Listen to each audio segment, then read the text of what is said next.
ની એટલી હાચવણી હતી તો પછી વડીલોના શરીરની તો હાચવણી હોય જ ને। અત્યારે લોકો ભાડાની સાયકલ નથી હાચવતા, એમાં આ શરીર છે એ ભાડાનું મકાન છે એમેય નથી કોઈ એને હાચવતા। હા, તમે જો કોઈ પણ માણસને તમે ભાડે મકાન દીધું હોય ને તો એવા હોય કોક માણસ હોય કે જે પોતાનું મકાન હોય એવું જતન કરે, નકર ગમે ત્યાં ખીલ્યું ઠપકારી દે, રૂમમાં ભોણ પડી ગયા હોય ને તોય હામું ન જવું। એક ભાઈની મહેમાન આવી કે ભાઈ આમાં ભોણ પડી ગયા છે કે આપણે ક્યાં ઘરનું મકાન છે।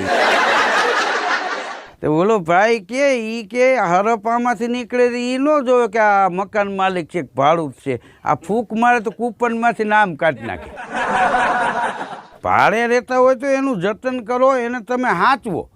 હા, એ લોકો સંભાળ નથી રાખતા એટલે આ વસ્તુ નડે છે। અને ગઢપણ માણસને અમુક વહેલું અકાળે દેખાય છે, એનું કારણ એ છે કે શરીર